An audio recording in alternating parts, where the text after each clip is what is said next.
Hello and welcome back to the True Psychiatry Podcast. Today I have with me Charlie Kurth. He's a professor of philosophy at the Western Michigan University. Now he's a core fellow at the Helsinki Collegium of Advanced Studies, and he's actually speaking from Helsinki. Yes, he is. Thank you very much.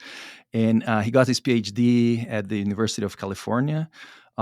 His research and teaching interests includes ethics, moral psychology, philosophy of mind, and metaphysics. And he has a particular interest in questions in the intersection of philosophy of emotion and ethical theory, which makes him a perfect match for the podcast. He is also the author of Emotion. I have my Kindle version. And when I was reading the book, I said, I have to talk to this guy. And he was kind enough to agree with a chat for us. Thank you very much, Charlie. Excited to be here, Rod. I'm flattered that you read the book and to have the opportunity to talk to you and your viewers. Amazing. Thank you. Um, I really don't know how to move forward because you see, my profession, my colleagues, my training, we in the medical field in general, we're used to a very pragmatic approach on things. So philosophy usually feels like a little bit more painful. Your book, however, was very interesting, and I could see a lot of implications that are quite practical to what we do on a daily basis. So I think I'm going to start asking you on to just talk about emotions as a source of knowledge. Sure. So we obviously feel things. We have emotions. We feel anger or anxiety, pride, uh, and there are deep questions in philosophy and the sciences, emotion research about what these emotions are doing. And one common thought, one that I endorse, is that our emotions are making us more aware of the things that we care about. And so when we're afraid, that's help makes us aware that something we value, maybe our physical security or uh, um, the security of a friend or a family member, or the world might generally, is under threat. When we're ashamed, we're made aware of how our behavior might reflect poorly on us. When we're proud, that's information that helps us maybe better appreciate the success, the things that we've been doing well. And so, in that sense, emotions can better attune us to the things that we care about. So, and that way, they can be a source of knowledge. When we're afraid, when we're proud, our attention, our thoughts. Are directed towards the accomplishment we had, maybe in the case of pride, or the rabid dog in front of us when we're afraid, or those bumps in the middle of the night that have us worried. And that's a sense in which um, our emotions are helping us understand the world around us and ourselves. Okay, so we are talking about our emotions. Okay, so it has an impact on attention, obviously, It does. right? Because as you said, attuned to specific things, and we are talking about environmental things like situational things, the context in which they happen. It can be, but it can also be sort of thinking about ourselves, right? So I might become anxious or ashamed, just sort of thinking about. I might be ashamed of the dirty thoughts that I have, right? And so that would be an example of how an emotion might not necessarily be directed towards the world outside us. It might be really sort of directed towards something we care about, us, and our sort of our character, or something like that. But most of the time, the emotions that we experience are going to be directed outwards towards things in our environment. And in that regard, there was, and I felt so proud of myself because I'm writing on.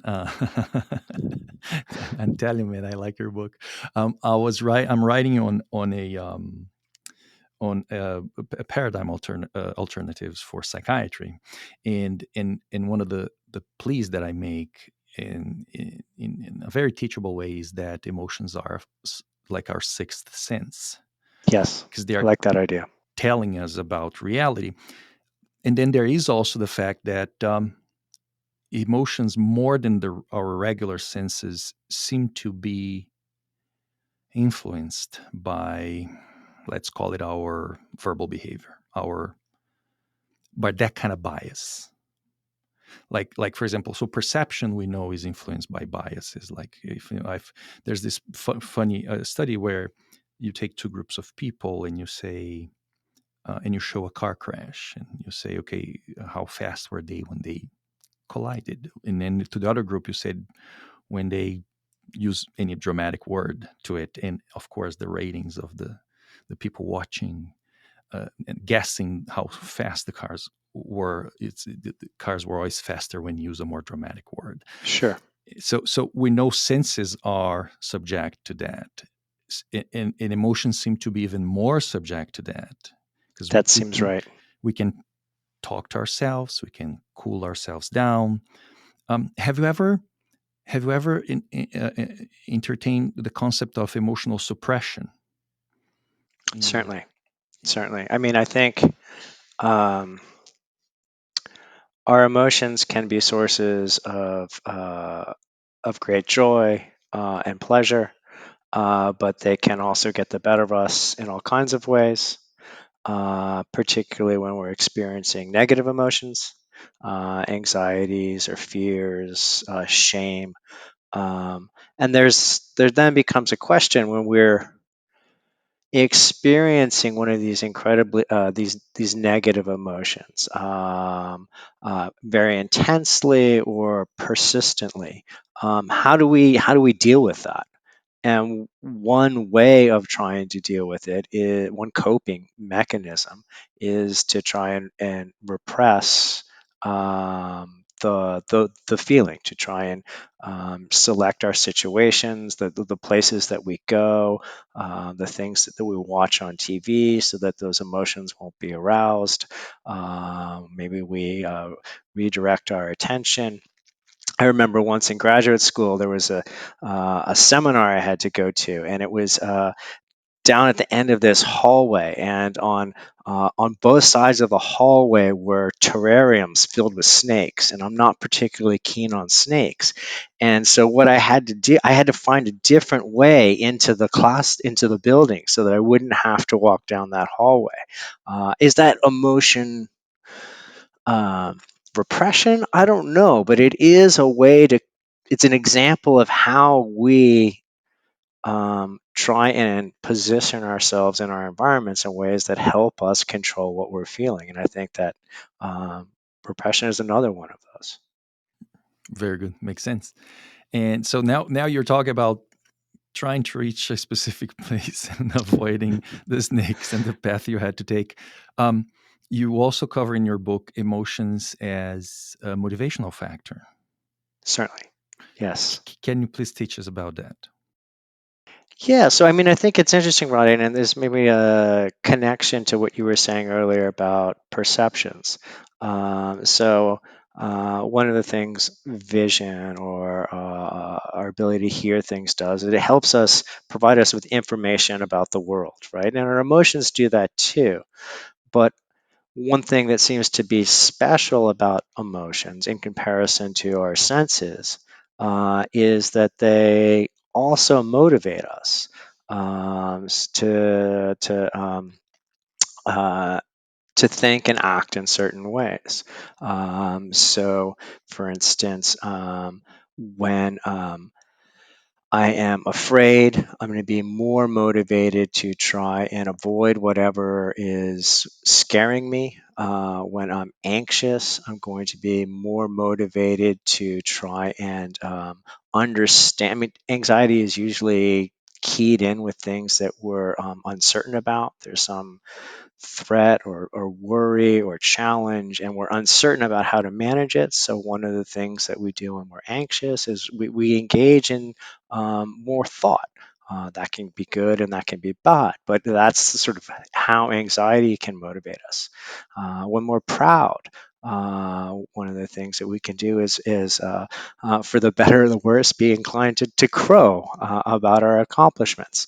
And there's also work about how some psychological work that suggests that what emotion we're experiencing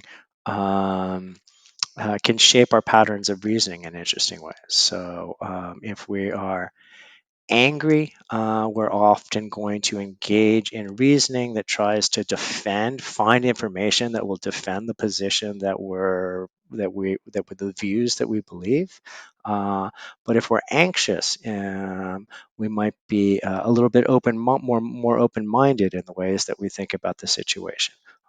So it's the interesting and subtle distinctions and how our emotions shape both how we physically act and also how we think. So we have emotions as a source of knowledge about reality. We have emotions as a source of knowledge about ourselves, possibly a combination. Because, in a sense, if something makes you ashamed, is because your environment must have taught you about right and wrong. Certainly. Well, I mean, yes, That's a there's complicated one. it is complicated. Some kind of right and wrong, not necessarily moral right and wrong. I mean, you can be ashamed of your big nose, or you think that your hair is shameful because it's curly or whatever.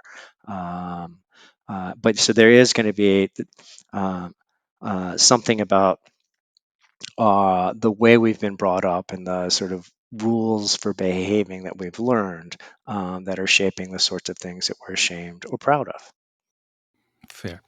So with those, I have to ask you what's okay, and then we have emotions as motivating factors. And I think we started this discussion as having emotions as having a causal status, right? So Skinner wrote extensively about it, saying in his take, because he was trying to describe a purely a behavioral science or observable, he would say no, right? The observable events have the causal agency or status, and the emotions and the running that comes with it, or the quitting that comes with frustration, or the sowing yourself to the person you love that comes with love, or whatever, are all part of the package. They're all the same response. um, but from a clinical perspective, from an experiential perspective, it's very hard to disregard that motivational aspect, that emotional stir. Certainly, certainly. And I think that the motivational aspect is deeply tied up with another feature of emotions that also gets lost in sort of a Skinner's kind of view, that these things feel a certain way. Um, Anger feels different than disgust feels. Anxiety feels different than pride, right? And it's uh,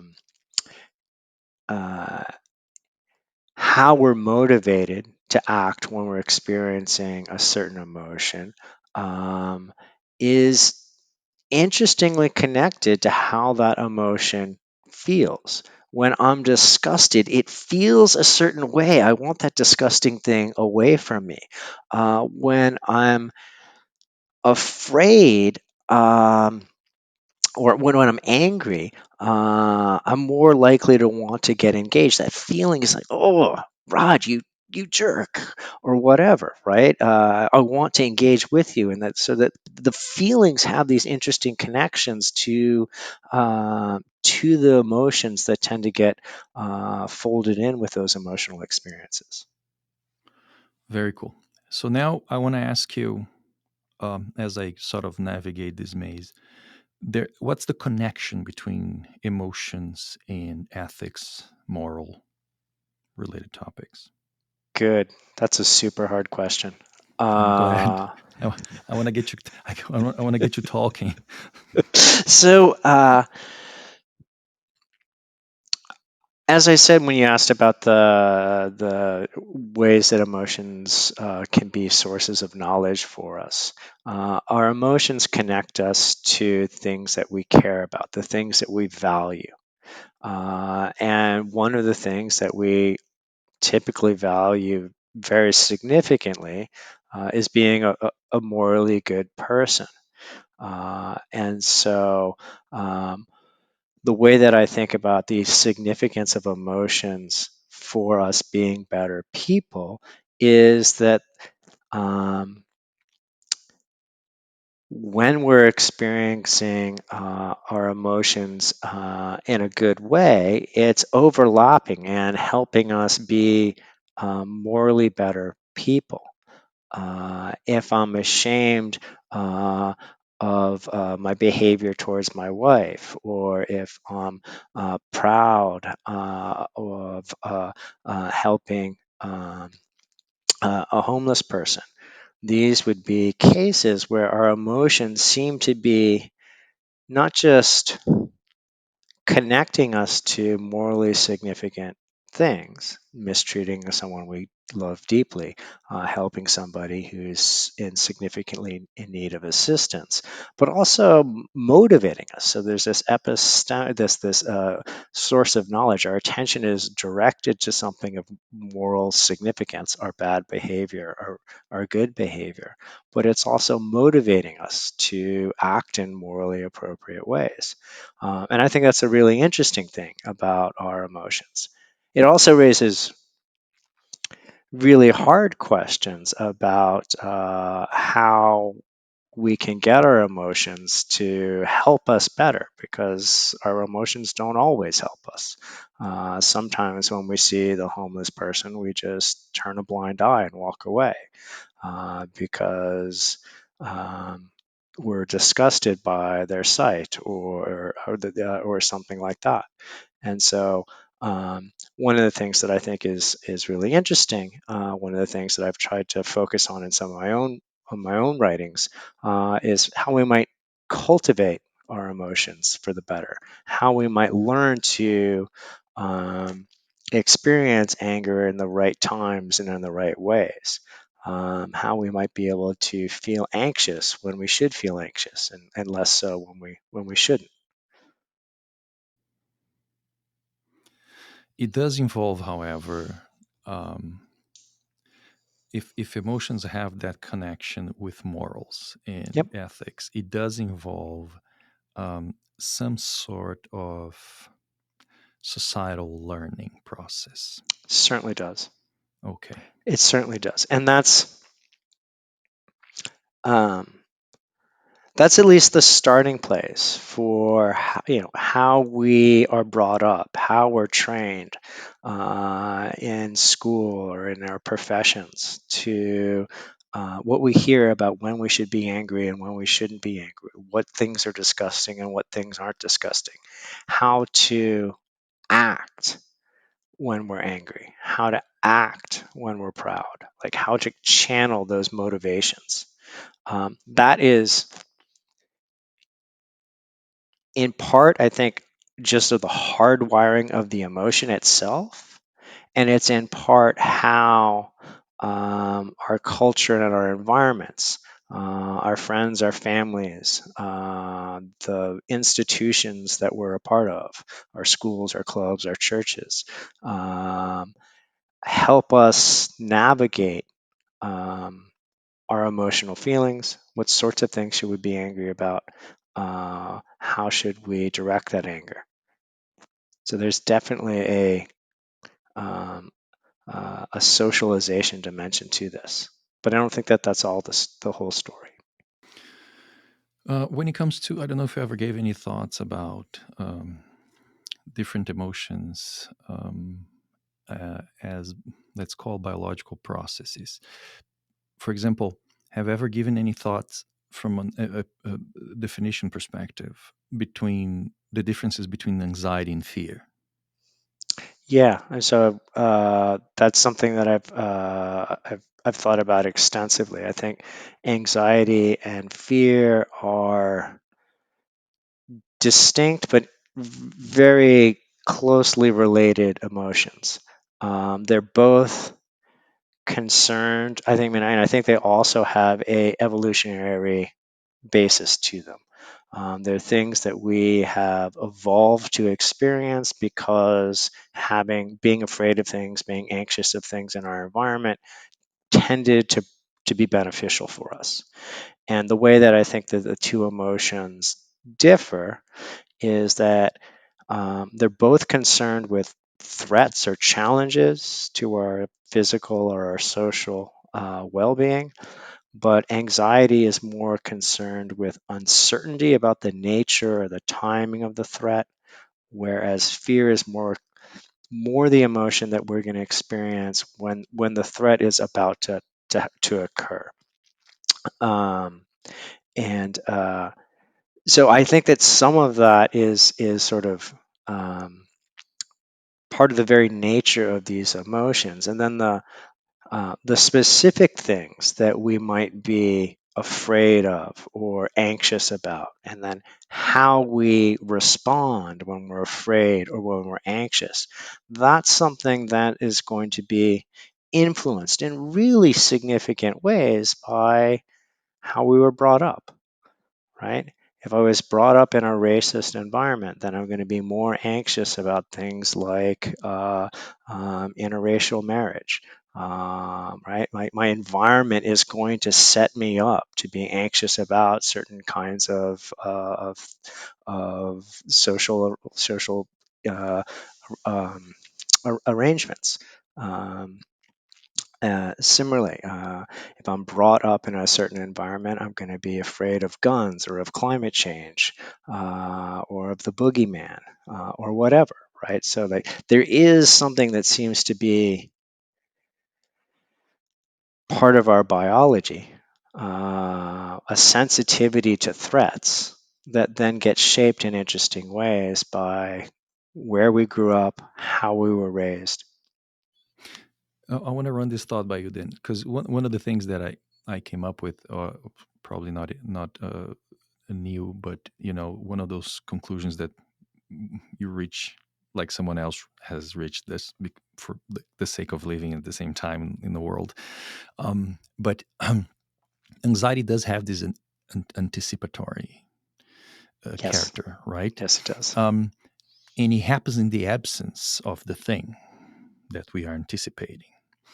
So, would you say it's fair to say that anxiety is an endogenous process as opposed to fear that is triggered by an exogenous process?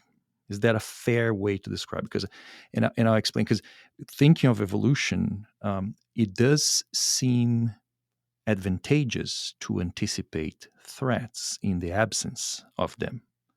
Let's say we just had a meal and we can just sleep for hours until we feel hunger again. Um, or we can say, but we're gonna eat tomorrow, man. We gotta figure this thing, and kind of that kind of thing will trigger movement, and we're going to start foraging, hunting, doing whatever we have to do, or even going to work, god forbid. But but would you say that's a fair thought process in your view of your experience Yeah, of I do. evolutions? That does seem right, and I think based on some of my work on fear and anxiety, um, one of the things that makes anxiety particularly interesting to me, particularly in understanding like why do we experience this emotion, is because it is sort of looking into the future. It's trying to help us figure out what we're uncertain about. We're worried about uncertainty. Uncertainty is central to being anxious, right? We have to be uncertain, and we have to be uncertain about something we care about, right? I'm uncertain about how many stars there are in the sky, but I don't really care how many stars there are in the sky, so I'm not going to be anxious about that, right? Um, but If you have friends and family and kids of your own, then you might be anxious about climate change because it's unclear about how that's going to affect us 20 or 30 years from now, and it is going to impact things that we care about. Fair. And would you say, based on that rationale, that anxiety is unavoidable? We will feel anxious, considering that is an endogenous process. Just here's a parallel. Nobody would question if I say that a prepubescent or actually a pubescent teenager um, being raised in an island isolated from any human beings eventually will feel sexual arousal desire. We also know that that is a response to visual stimuli, at times smell, at times sounds, God knows, right? Um, and I said, okay, so fear and anxiety seem to fulfill that same description, because just like feeling aroused in the absence of a partner will make you start moving to find a partner, it would be stupid if that would only happen in the absence of the partner. So the presence of the partner may also trigger the same process. And I thought anxiety anticipates a threat and fear responds to the threat. But if I have that thought process, I have to think or consider the possibility that anxiety is absolute part of life. We will feel anxious no matter what. I think that there's a lot of truth to that, uh, given the kinds of critters that we are. Anxiety is an almost unavoidable feature of our life. I could see there being some really strange cases, um, individuals with certain kinds of brain lesions, for instance, on the base nucleus of the striatus terminalis, right? Like that could keep them from experiencing anxiety. But for people who don't, with those sort of weird cases aside, yes, Rod, I think you're exactly right. That anxiety is going to be um, unavoidable. And then that suggests that the interesting question is when and why are we going to feel the anxieties that we do feel, and um, what, if anything, can we do to sort of better channel the anxieties we feel so that we can get the good out of them rather than the bad. Um, yeah, I've written a fair amount on anxiety. It's a super cool emotion. If you would you elaborate on this thing about channeling anxiety? Because you see, in clinical practice, it's a big matter. Yeah, of Um, course it is. we see. Oh my God, I'm going to take a leap of faith here. What we see is this. For example, we know that having a sense of purpose, and Hmm. from a clinical perspective, once you manage to instill that, inject that in your patient, you go home feeling you're the best psychiatrist ever, because the patient's life starts changing, right? Yeah, And yeah, and I realized, okay, so maybe the purpose is the fulfillment of anxiety, as sex is the fulfillment of arousal, for the sake of the didactics.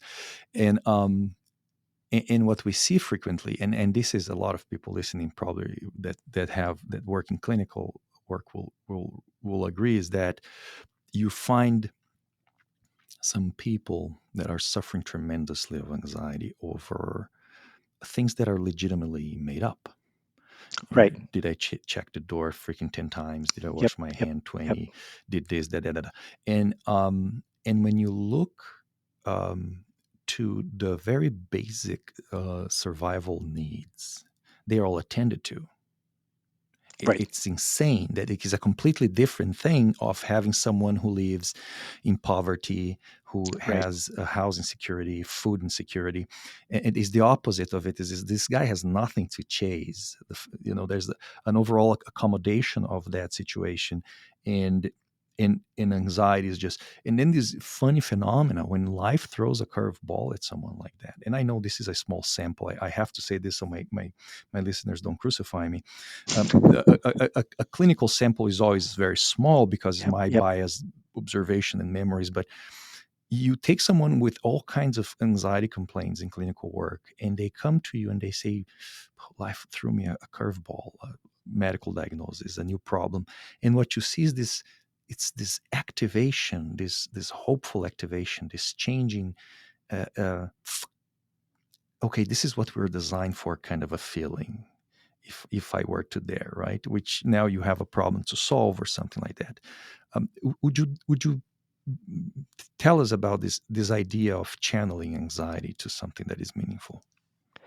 Good. So, in my teaching and talking to students about anxiety as an emotion that we experience, um, and looking at examples of it that people experience, not so much uh, people with um, uh, anxiety conditions, but there's sort of everyday anxieties that might get the better of us. One of the things that I've found is that, like, just learning that anxiety can be good for us, having some examples of anxiety being good for us, understanding the ways that it can be valuable can be an important starting place. So, to try and give a little example or something, so people are increasingly experiencing eco anxiety, right? Anxiety about climate change, environmental destruction, and these sorts of things. Um, and in conversations, and this can be experienced incredibly intensely, so it becomes more of a clinical phenomenon, or it can just be something that really disrupts an individual's life. And understanding that, for instance, if you're anxious about whether you should have a child, given the dangers that climate change poses, that actually that the anxiety that you're experiencing, that reflects well on you. You're demonstrating some kind of virtue because you're worried about something that really is worrisome, whether you should have a child in the face of climate change. And understanding a little bit about how anxiety can um, help us. Anxiety gets us thinking about the thing that we're anxious about, right? That's not necessarily bad, right? Trying to work through the uncertainty that you're faced with, that can be good. We want to think about the things that we're worried about, at least to some extent, so that we have a better understanding about what the future might hold, right? There's some really interesting work by political scientists suggesting that when individuals' views, political views, say on affirmative action or economic policy or something, get challenged. Individuals who feel anxious about having their views challenged end up seeking out more information about the issue, affirmative action. They do so across a wider range of sources, right leaning sources, left leaning sources, middle of the road sources, and they seem to be more open minded about how to work through this problem, the affirmative action problem, or whatever the political issue is. And so that's really interesting. That would be an example of anxiety really doing some good work, helping an individual come to a more engaged, more informed view about what their political view should be. And so I think examples like that can be instructive as models about what good anxiety looks like. And then I would hand it over to you, Rod, to help me think about how you would, at a more fine grained level, start to work with an individual, or on your own, trying to understand, like, how do I understand whether the thing that I'm worried about really is worrisome, and how can I better understand when my thinking about the issue has stopped being useful. Yeah, I like what you said, because we do have. First, I like what you said about anxiety being this uncertainty thing, this uncertainty fear, or whatever emotion. Because when my impression but again, I'm amateur at this level of discussion, is that people, when they feel their beliefs or anxieties questioned, there is a confirmation bias that takes place, and they go and they look Yeah, for that's more of interesting. what proves them right, and that may be for the very reason that we do fear change. We um, do. from a, let's say, psychoanalytic perspective, every time Yeah, you change, it means that your old version died, and the function of our ego or self is to keep us alive. Any change means death in that regard, because you never had a heart a cardiac arrest to know. So just to cease to exist as a person in that way. I have a joke I make with a lot of people. I better not talk about it here, because I usually avoid political matters, as you know. But I really like that thought process, and I think um, one thing that analysis brings, which is more or less agreed by everyone that went through analysis, is that you lose a lot of your certainties. So okay. you're just not so sure about things Yeah, yeah, anymore. It's sort of because everything seems. I don't know why. It's the process of questioning. I don't know what it is, but as you do analysis, you really say, "Wow, 2 years ago, a year ago, I was so sure of these things, and now I'm just not so sure, and I'm not so invested." And I don't know if it's a comfort with accepting the unknown, or if it is more of a well, I have other things to focus now. I'm less stuck in good. things that don't. At the end of the day, what I see on TV, what can I freaking do? On the other hand, I found myself a purpose and a mission, and that kind of now I have these things and these problems to anticipate in my path. Right. And is like someone. I don't want to make the analogy again with sexual arousal. It's going to make me look creepy, but but yeah, it's there now. But here's a thought I would like to share with you and see your thoughts. One problem we have nowadays in psychiatry, the field has been questioned and reviewed, and probably for the past 40 years, more intensely over the 20, and now it's getting some stamina again, is we are medicalizing human experiences, right? And it seems fair in both sides. If you are a strong advocate of biological psychiatry, like traditional modern psychiatry, whatever we call it, that for this feeling, that drug, um, even in that side of this conversation, there would be an agreement that what drugs are doing, they're suppressing some experience. Um, and then we have on the other hand saying, wait, wait, wait, this experience is relevant, is telling us about something. Um,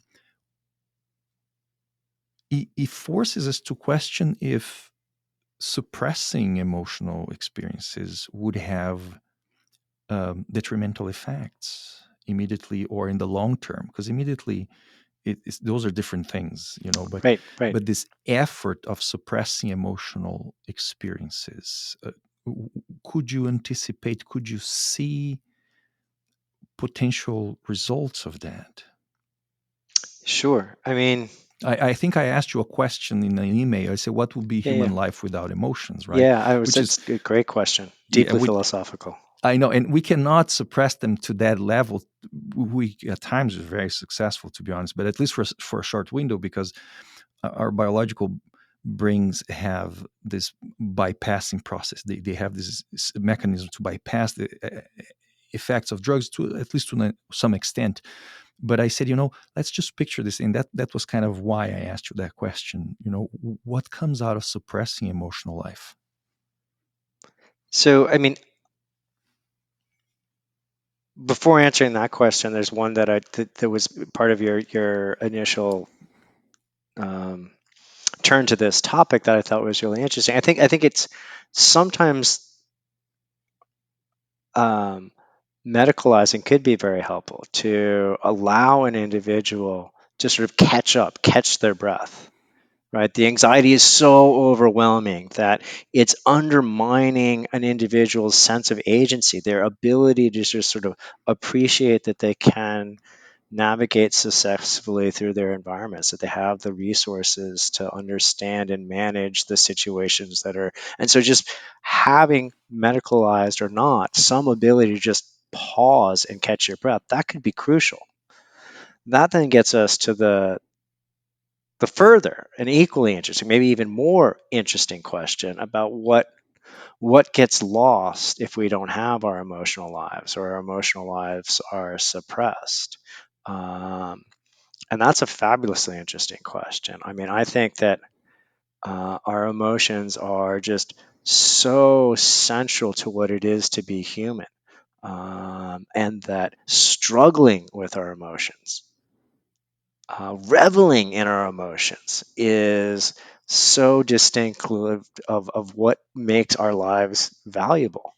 A triumph isn't as wonderful if you didn't stumble and get frustrated and angry along the way, sometimes profoundly angry, right? So I think that if we start thinking about what the philosophers would call the good life, um, part of what that is going to evolve is our emotional experiences, and having a rich emotional life, having an emotional life that includes um, some very intense positive experiences, but also some very intense negative experiences.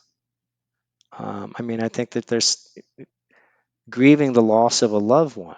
That's not an enjoyable experience, but it does, at least in my own experiences, help you better appreciate the significance that that person played in your life, right? Part of what grief is helping you do, that profound sadness, is helping you understand why your father or whoever was so important to you. And to lose that, to have that sedated, would then be to lose something very significant about what it is to be the kind of critters that we are. It's pretty good. That is pretty good. I like that. I since I read your book and I got in touch with you, I've been looking for a secular version of the word sacred, Oh, cool. because I couldn't, right? Because at the end of the Yeah, day, it's it's a tenet. If we decide that, okay, humans, to be humans as we know, they need their emotional experience, and that is something to be protected, I think it is. something to be, but it's hard to make a logical argument in favor of it that doesn't involve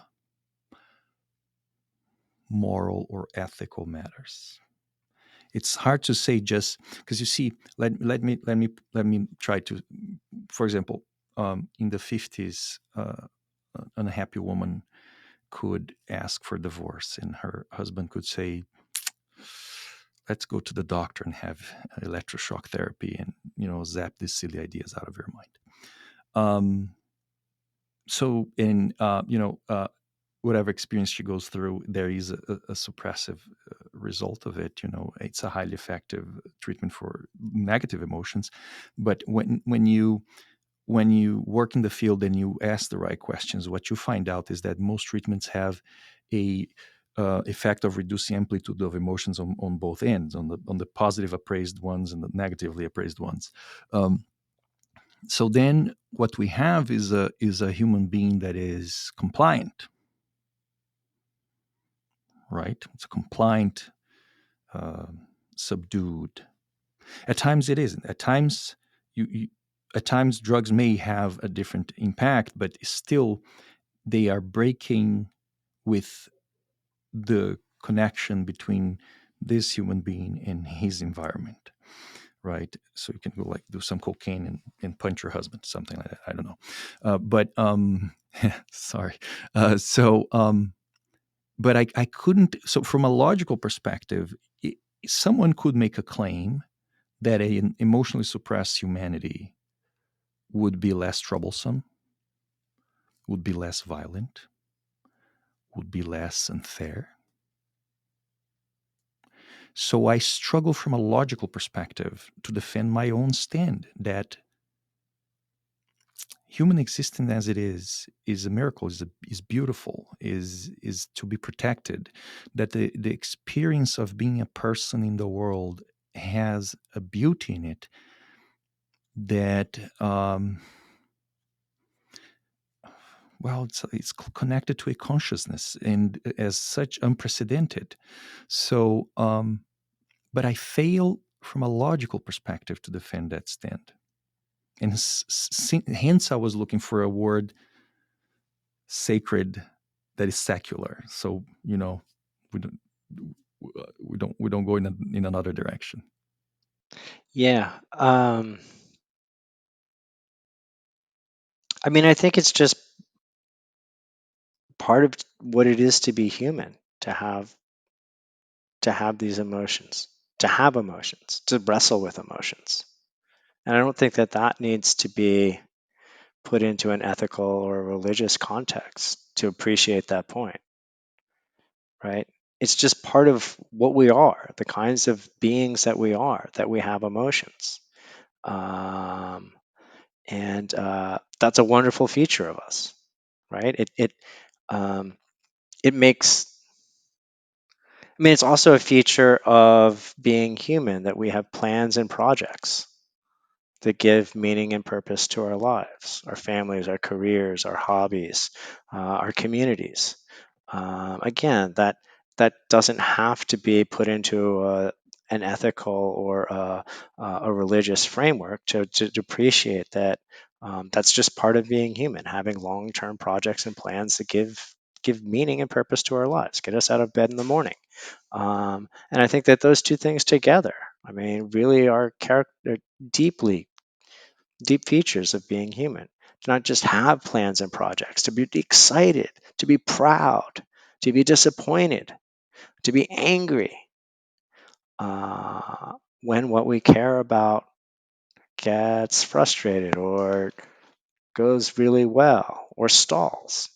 And so once, like, I think that that sort of combination of features about what it is to be human comes together in a really interesting way. And I don't think you need to tell that. I don't know what a word for that is, though. Yeah, my struggle was that I cannot, other than just having reverence for the human experience. I don't. I fail in a logical way because we live in a world where a lot of people hate people, and not hate people in a TV news kind of level. They just dislike humanity for everything that we are, and there these joyful reactions in face of uh, tragedy, pain, death, and I go like, no, man, there's something beautiful about being human beings and everything we are and do. The wrong and the right, I always say we're amazing, and then people say, well, we're terrible. So no, we're amazingly capable of good things. We're amazingly capable of bad things. Yes. And but I fail from a logical perspective to say why. In face of a growing, at times I feel a growing number of people that say Earth will be better without us. This is taking a very philosophical turn, Rod. I hope Uh, I hope we go there. Listen, this is let's call this the last 5 minutes of this chat. If nobody no, if this is no if wonderful. nobody This is goes this wonderful. far, I don't care. Um, One thing I need to tell you is that I disguise my master classes as a podcast. okay. So Excellent. Excellent. Um, you know, I think it's a package deal, right? I mean, the things that from the logical point of view you're seeing as so problematic are the negative emotions, the hate, the anger, the disgust, um, and we have to, I think, appreciate that there's this other side, the pride, the joy, the amusement, the awe. And I don't think that those things are, y y if you want one of them, you have to have both of them. It's just a package deal.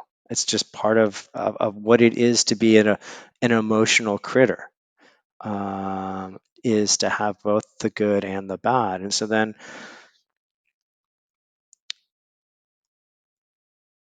the challenging question is, again, how do you get more of the good and less of the bad? Um, I mean, I don't think that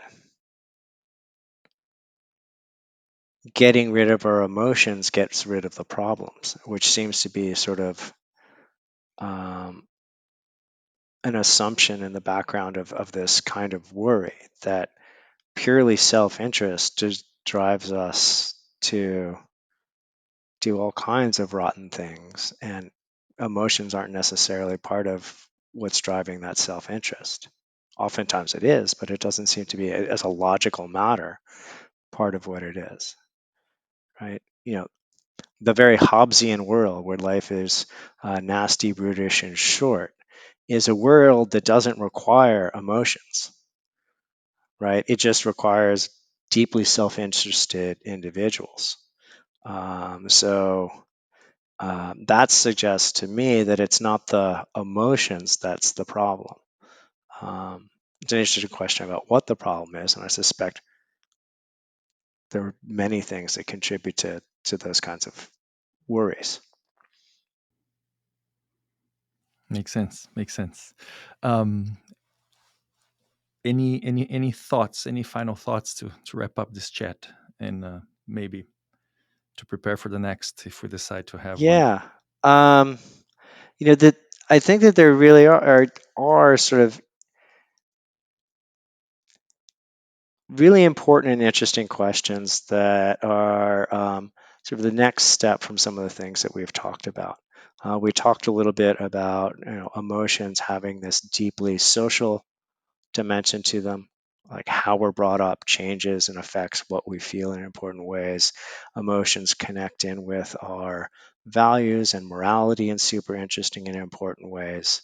Um, and I think that there's an important question to think about, and something that I spend a fair amount of time thinking about how for lack of a better word, the feeling norms, the sort of social rules that say who can feel what and when, shape our lives.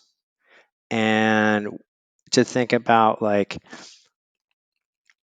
what can we do I mean, I think a lot of the problems that get attributed to emotions are really problems about our feeling norms, like the anxious or the 50s housewife who wants divorce, right? One way of understanding that is that the 50s feelings norms are kind of weird. They're saying that anger and frustration are not emotions that a woman can feel. And if a woman starts to feel those emotions, then electroshock therapy is the answer to that. A better way of thinking about that is that it's not the wife that's the problem, it's the feeling norms that have become part of that society. The 50s way of interacting and understanding our emotions. And we know that these social rules about who can feel what and when change with time. They evolve sort of organically through time. But we can also do things to affect change, to shape these norms for the better. And there's some really interesting work by some political scientists looking at how anti-violence against women campaigns were able, which is oftentimes driven by anger and who can feel angry when, and how that anger can be appropriately directed. Punching your wife, for instance, is acceptable. The anti violence against women campaigns were tremendously successful in sort of changing the feeling norms. And so I think it's a really interesting question to think about, like what we can do um, at a clinical level, at a philosophical level, at the level of a community, to sort of think about these feeling rules and what we might do to make them better. Very nice. I like that. I like that. I like what you said about the human experience, the richness of the emotional life. We have now in the country a an epidemic of stimulant prescription, in what you see are people that are just can't stand their freaking lives and jobs and works and the low wheel that we have now thanks to our wonderful maybe last god knows 60 70 years of government, but they come for this compliance drug that are the stimulants and this, we flow, we don't know a lot about the brain or how drugs work, but the little we know psychiatry seems to ignore, and say, okay, what is this guy's looking for? He's looking for satisfaction, hence he's incapable of keeping up with his miserable reality that he lives, but I'm going to flood his satisfaction circuitry with dopamine, so he stops, shut up and just do this freaking job, and people come back, which makes me think about what you just said on the feeling norms, looking for it, and they say, but it makes me a better person, makes me a better worker, a better husband, and then I go, no, your experience is, again, sacred, and I'm not happy with you. I don't want to be part of a professional world where I suppress your misery so you stay in the misery. On account exactly of the motivational aspect, as you describe in your book, of emotion. So your misery is supposed to get you going, brother, as opposed to, no, no, no, let's suppress it so you can be this automaton all your Yep. life. And but I feel that from a I don't want to call it cynical, but from a hopeless perspective, uh, logic logic beats us in that sense. If I don't feel anything, I can do this job. If I don't feel anything, I can. Yeah, but I think that's exactly something where our feeling norms need to change. I think that what's going on there is